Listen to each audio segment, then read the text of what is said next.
Merhaba. Çok güzel giriş olmadı mı? 2+0 ev turu videoma hoş geldiniz. Şimdi bu videoyu çekmeden önce YouTube'da birkaç tane minimalist ev turu videolarını izledim. O videolara baktıktan sonra şunu öğrendim. Ben minimalist değilmişim. Fakirmişim. Neyse, minimalist miyim, fakir miyim siz karar verin. Hazırsanız başlayalım. Burası salon.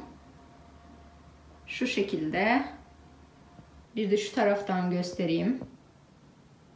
Burada balkon var. Burası cam. Yukarıdan aşağıya kadar. Çalışma masası.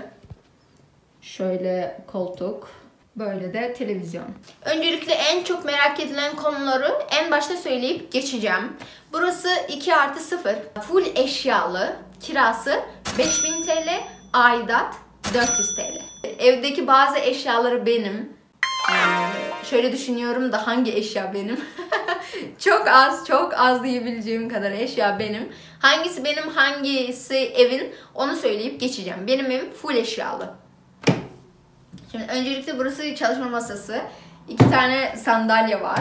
Bir tane de çalışma masası var. Bu çalışma masasını hem yemek masası olarak da kullanıyorum, hem çalışma masası olarak da kullanıyorum. Şeyi söylemedim. Ne kadara tuttum? Geçen sene tuttum Eylül'de ben bu evi. 5000 TL emlakçı parası ödedim. 5000 TL depozito ödedim. 5000 TL de ev kirası ödedim. 15.000 TL'yi ödedim, eve girdim. Eve girdikten sonra sadece bu yetmiyor. Ondan sonra doğalgaz, internet, elektrik, su, bunları açtırmanız lazım. Aboneliklerin üzerinize almanız lazım. Doğalgaz için 1200'e yakın depozit parası ödedim. Elektrik 430 muydu? Bir şeylerdi. Tam hatırlamıyorum. İnternet aylık 409 TL ödüyorum. Onun dışında da ne var? Su sıkıntı yok. Su eve girdiğimiz zaman 200 TL ödedim. Kart sistemi varmış burada. Bilmiyorum. Hiçbir yerde görmemiştim ben. Burada gördüm. O kartın içine 200 TL para yükledim ve halen başka para yüklemedim. Su var. Su kesilmedi evde bugüne kadar. Bilmiyorum. Onu kullanmaya devam ediyorum. Şöyle şuradan başlarsak. Burası benim çalışma masam. Şu şekilde kitaplarım. Şimdi şunu size tanıtacağım. Bu benim kalemliğim. Evet, şöyle kutum. Bir yere gitmek istediğim zaman şöyle ağzını kapatıyorum. Çantama atıyorum. Neden olmasın? Böyle bir kutu vardı. Onu değerlendireyim İstedim. Şuradaki gördüğünüz çoğu şey evin, halı evin, masalar evin, koltuk, bu halı, o diğer şeyler. Buradaki her şey eve ait. Sadece şuradaki eşyalar, bir de buradaki eşyalar bana ait. Bu da tripodumu görmek ister misiniz? Şuradaki güneşlik benim. Onun dışında bu perdeler de benim değil. Bunlar da eve ait. Neden bu başka renk, bu başka renk? Bunun açıklamasını yatak odaya geçtiğimiz zaman açıklayacağım. Bu evde en çok sevdiğim şeylerin biri. Evin içerisinde 360 derece dönebiliyorsunuz. Göstereyim mi? Bakın burası salon. Şurası balkon. Burası yatak odası. Yatak odasından dönüp şöyle gelebiliyorsunuz. Bakın. Şöyle 360 derece evin içerisinde komple dönülüyor yani. Bu koltuğu çok seviyorum. Dışarıdan geldiğim zaman şuraya uzanıyorum. Şu şekilde. Evet. Bu şekilde. Uzanmayı çok seviyorum. Şöyle okuldan dışarıdan geldiğim zaman bu şekilde uzanıyorum. Bir tane battaniyem de var o tarafta. Onu getiriyorum. Bu şekilde oturuyorum burada. Televizyon. Şimdi televizyon ben izlemiyorum. Bu eve taşındığımda birkaç gün televizyon izledim. Onun dışında televizyon izlemiyorum. Vaktim de yok. Size şimdi kitaplığımı takdim edeceğim. Burayı biraz önce çekmiştim ama telefonum sağ olsun çekmemiş. Burada değişik bir şeylerim yok. O yatak odasındaki komodini buraya getirdim bir tanesini. Şöyle ıvır zıvır eşyalarım var. Bu arada takipçilerimin birisi demiş ki senden altın varaklı şeyler istiyoruz diye. Altın varaklı tek eşyam bu. Yani altın rengi olan bir tane boyam var. Onun dışında hiçbir şeyim yok. Toplu aslında. Toplu ama dağınık gözüküyor. Biraz önce çıkarmıştım. Şimdi şunu göstermek istiyorum. Bu çok sevdiğim minnoş eşyalardan biri. Bunu ben 1. sınıftayken almıştım. 8,5 sene oldu evet bunu aldığıma ve 8,5 senedir kullanıyorum bu eşyayı. Hiçbir şey de olmadı. Her yere taşındığım zaman bunu da yanımda taşıyorum. Burada ise şu fırçalarım var. Bu arada ben ressamım. Evet, gerçek ressamım. Türkmenistan'da ressamlık okulunu okudum. 4 senelik ressamlık okulunu okudum. Ama bu aralar resim yapmıyorum. Çoktan beri resim yapmıyorum. Vaktim yok. Pek hevesim de yok. Ama zamanı geldiğinde yapacağım. Boş vaktim olduğunda yapacağım. Bu aralar yapamıyorum. Ara sıra yapıyorum. Siyah kalem yani kara kalemle bazen bir şeyler çiziyorum. Resim için her şeyim var bu şekilde. Bunu ben 2013'te almıştım. Şu an 2024. Vay canına 11 sene olmuş. Şu şekilde benim boyam var. Şöyle boyalarım var. Ama evet bazen arada sırada kullanıyorum. Burada da benim minnoş bir defterim var. Arada sırada çizimler yapıyorum bu şekilde. Böyle evet. Göstereyim ressam olduğumun kanıtı diye. Şöyle arada sırada bir şeyler çiziyorum işte. Bunlar ise öğrencilerim için ders materyalleri. Çocuklara özel İngilizce ders verdiğim zaman bu şekilde bunları kullanıyorum. Mesela köpek, dog ya da kuzu, lamb. Bu şekilde öğretiyorum. Evet, zıt kavramlar vesaire. Şurada, şunu göstereceğim. Bunu çok sevdiğim birisi hediye vermişti.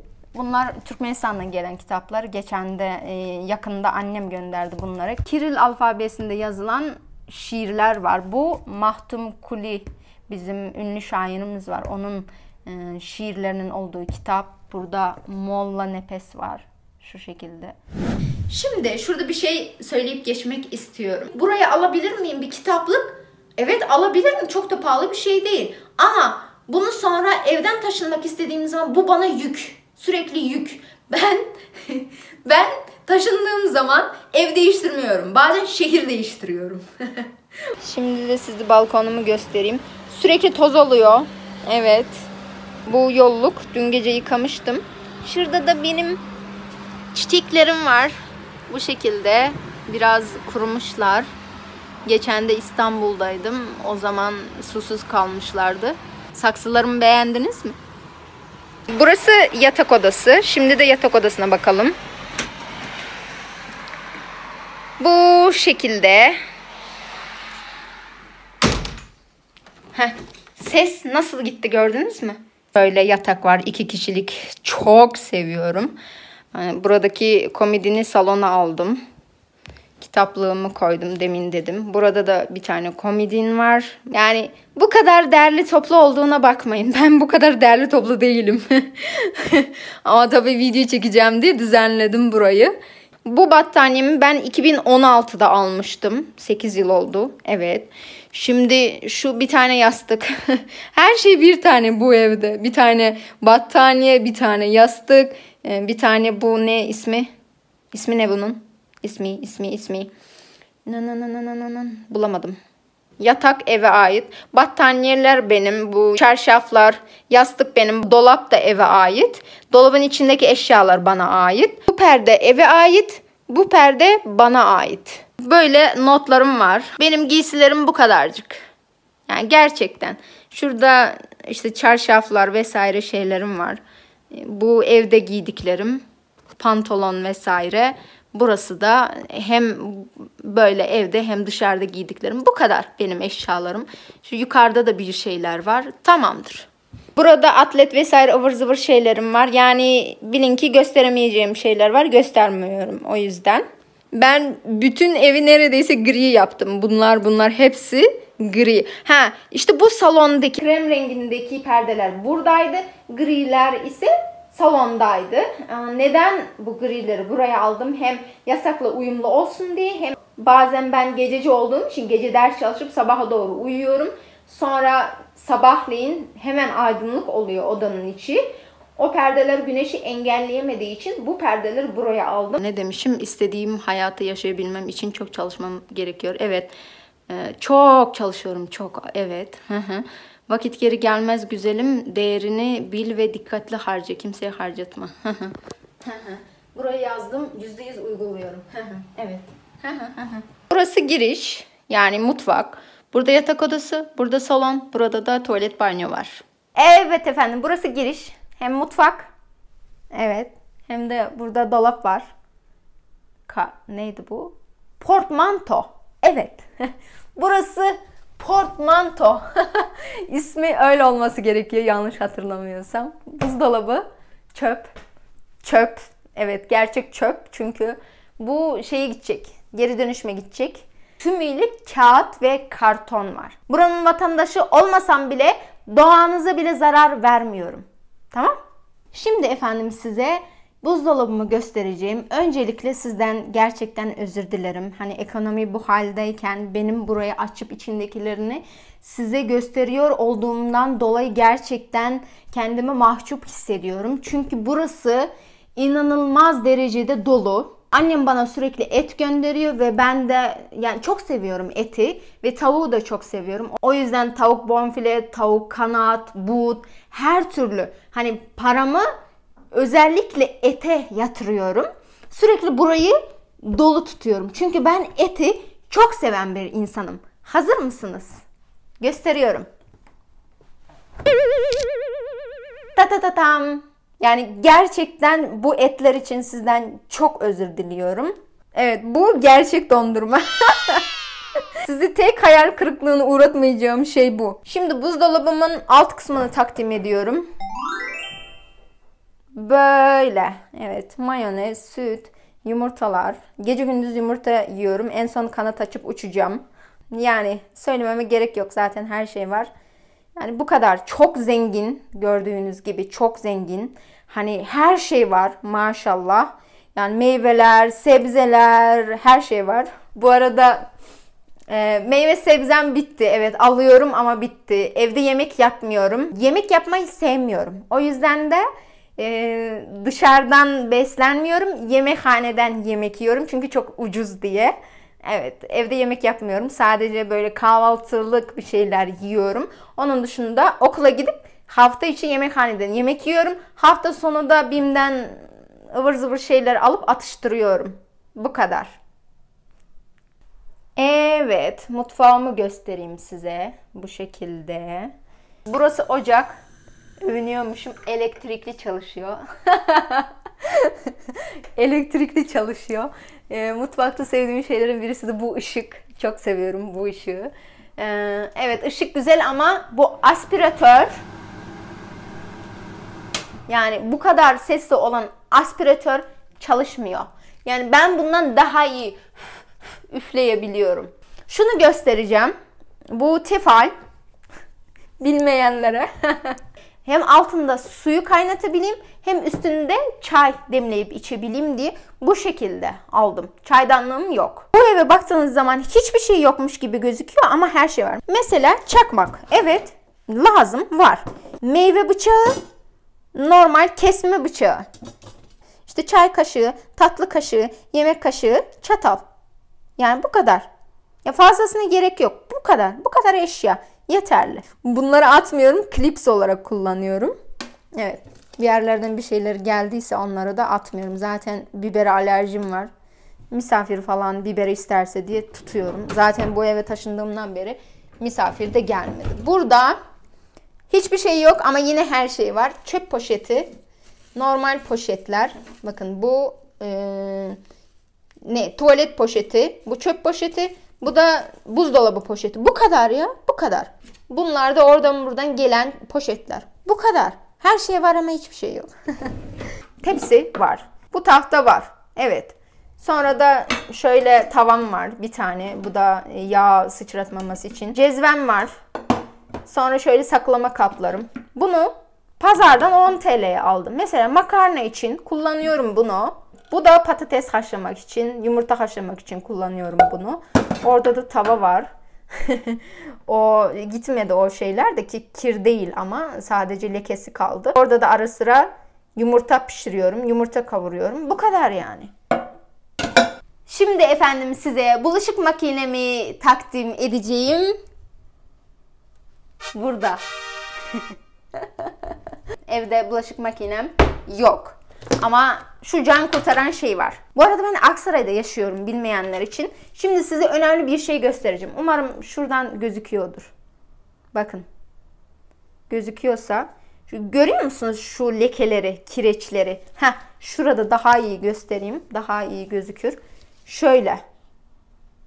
Bu eve taşınmadan önce bir arkadaşımın evindeydim. Mutfağındaki eşyaları böyle görünce şey yapmıştım. Sanırım kirli kullanıyor galiba bu arkadaş diye düşünmüştüm. Ama öyle bir şey değilmiş. Bunlar kir değil. Buranın suyu kötüymüş. Kireçliymiş aşırı derecede. Ondan kaynaklanıyormuş. Hani kirli kullanmaktan dolayı değil. Şimdi şurada da birkaç şeyler var. Hiçbir şey yok aslında da. Bu eve taşındığımdan beri ben suya para harcamıyorum. Evimin çok yakınında su var. Neydi onun? Çeşme var. İçme suyu. Dağdan gelen içme suyu var. Ben oradan su içiyorum. Burada da pek fazla bir şey yok zaten. Buradaki kavanozları geri dönüşüme götüreceğim. Burada çay var. Puding yok, çay var. Orada da şeker var. Su ve çay içiyorum. Bu kadar. Başka bardak yok evde. Bu ikisini kullanıyorum. Yeterli. Yeterli. Gerçekten yeterli. Bu ikisini kullanıyorum. Bir bu var, bir bu var. 2 tane. Su bardağım bile yok. Gerek de yok. Yani ölmedim de su bardağında su içmedim diye ölmedim de hiçbir şey olmuyor. Buraları gitmiş ama hiç önemli değil. İşe yarıyor. Şöyle evde tek başıma yaşadığım için bir tane bundan var. Şöyle bir tane de tabak var. Ekstradan bir tane tabağım var. Ve şöyle de 3 tane minnoş şöyle tabaklarım var. Çerez, çekirdek vesaire kuru yemiş koymak için kullandığım tabaklarım var. Bu kadar. Bu evi tutmadan önce 3 tane evi daha gezmiştim. Burayı tuttum. Buranınki kadar güzel değil ama diğer şeyler var. Ama portmanto yoktu. Ben yani portmanto için burayı tuttum. Bu taraflarda böyle kutular var. Şöyle asıyorum montlarımı. Burada da poşetler duruyor. Burada da valizim, küçük valizim. Burada da süpürge makinesi var. Kullanıp bitirdikten sonra temizleyip bu alt kısma koyuyorum. Bu da burayla ilgili göstereceğim en son şey. Bu şaka değil. Gerçekten. 3 tane ayakkabım var. Bu ayakkabım klasik ve bütün düğünlere giydiğim tek bir ayakkabı bu. Bir tane botum var. Bir tane de dışarı giydiğim spor ayakkabım var. Yaz geldiği zaman bir tane sandalet alacağım. Onun dışında hayır. Yani bir tane spor ayakkabısı, bir tane sandalet, bütün yazınızı onunla geçirebiliyorsunuz. Ve ben geçen sene böyle yaptım. Kışın bir spor ayakkabısı, bir tane bot yeterli. Yazın bir tane spor ayakkabısı, bir tane sandalet yeterli. Bir tane de her yere giyebileceğiniz böyle krem renginde her şeye uyan bir tane topuklu ayakkabı, klasiklerle giyebileceğiniz. Bu kadar. Bu kadar. İşte minimalizm diye buna denir. Burası tuvalet, banyo. Paspasım yok, o yüzden bunlarla temizlik yapıyorum evde. Böyle bir yer, içinde de şöyle çamaşır suyu, deterjanlar vesaire. Burası böyle. Burası da merhaba. Merhaba. Aynanın lekelerini görmezden gelin.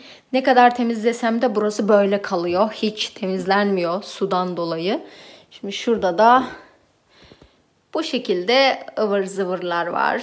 Söylememe gerek yok. Her şey belli zaten burada. Evet. Yani burası bu kadar.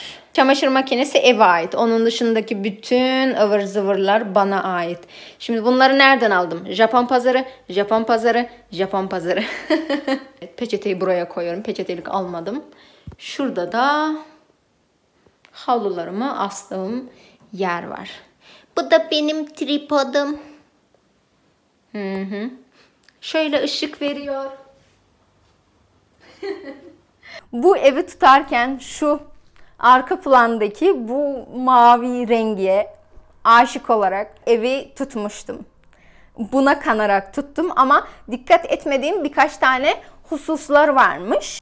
Dikkat etmediğim hususlar şunlar. Ana caddenin kenarından tutmuş olmam. Ben dikkat etmemişim. Kamyon sesleri, böyle araba sesleri o kadar kötü ki. Eve girdiğim zaman emlakçı beni neredeyse kandırdı yani. Şöyle dedi, evin altında spor salonu var. Sauna var. Hayır, öyle bir şey yok. Evin altında spor salonu da yok, sauna da yok. Hiçbir şey yok.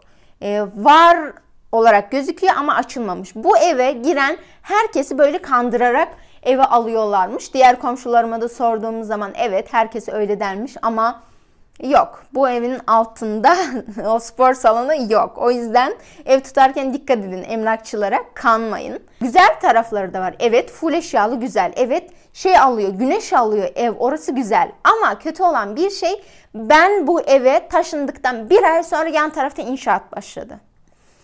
Bu evi tutmamın amacı üniversiteye yakın olmasıydı ki yakın değil. Her yarım saatte bir otobüs geçiyor bir de burada. Hani bazen 45 dakikada bir otobüs geçiyor gece geç saatlerinde. O yüzden üniversiteye yakın değil. Hatta daha da uzak. Çarşı içerisinde olsaydım daha erken üniversiteye ulaşırdım. Bu evi tutmamın ikinci nedeni de evde video çekmek. Ama ben video çekemiyorum. Mesela video çekeceğim diye oturuyorum ama dışarıdan böyle inşaat sesleri tak tuk tak tuk. Bir sürü ses oluyor dışarıda ve ben hiçbir şey çekemiyorum gündüzleri. Gece çekmeye kalkışıyorum, bu sefer de ışık yetersiz oluyor vesaire, kalitesiz çıkıyor videolarım. Evet, evim sıcak, kışın da sıcak oluyor ama yan taraftan inşaat. O inşaat bittikten sonra bu eve hiçbir şekilde güneş vurmayacak. Hiçbir şekilde güneş almayacak bu ev. Daha da soğuk olacak. O yüzden hayır. Yani muhtemelen ben taşınacağım bu evden bu sebepler yüzünden. Tamam. Eğer inşaat olmasaydı çok güzeldi. İnşaat bittikten sonra hiçbir tarafı göremeyeceğim. Tam ortada benim evim. Hatta o taraftan cam yapılırsa ben perdeleri bile açamam. O derece. Şu anda da açamıyorum perdeleri. Çünkü burada, hani şurada evin içindeki her şey o ustalara gözüküyor. O yüzden sürekli bu perdeleri kapatıp evde oturmam lazım. Açamıyorum. Cam açamıyorum. Akşam size bir şey göstereceğim. Ama çok güzel gün batımı oluyor burada. Aşırı güzel.